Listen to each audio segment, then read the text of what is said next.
হ্যাঁ, এদের পেনশন সিস্টেমটা যেহেতু একটা নতুন একটা জিনিস সিস্টেম চালু করা, এটা আলাদা, এটা বিষয় অনেক বড় বিষয় আছে। অন্তত রানিং একটা বেতনটা তো চালু করা যায়, এটা তো করা যায়, এটা খুব ভালোভাবে চালু করা যায়। আপনি একটু আগে রিকশাওয়ালার সঙ্গে শিক্ষকদের যে আসলে একদিনের যে ইনকামটা বলছিলেন, হ্যাঁ, আসলে এটা তারাও যে দুঃখ প্রকাশ করছে, এইটা একটু ক্লিয়ার করবেন।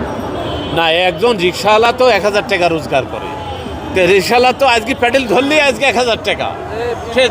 সে একদিন বা এক মাস বা এক বছর কোনো অভিজ্ঞতা ছাড়াই। কিন্তু একজন টিচার যদি যোগদান করে 25 বছর লেখাপড়া করি, ওই রিক্সাওয়ালার সাথে কম্পেয়ার করে কোন হিসাব আপনারা করেন? এটাতে আমার হিসাব আসে না। আপনি লেখাপড়া যদি করে আসেন, ভার্সিটি পর্যন্ত কত বছর বয়স হয়, তাকে বাপ মা ইনভেস্ট করে, শুধু যেই 25 বছর বয়সে যায়নি, প্রতি মাসে তার পেছনে বাপ মা টাকা খরচ করে। এই শুধু বাপ মাই না, আমি বাংলাদেশ কৃষি বিশ্ববিদ্যালয় ময়মনসিংহে একদিন গেছিলাম, একদিন ভিসি এবং কয়েকজন সিনিয়র যারা প্রফেসর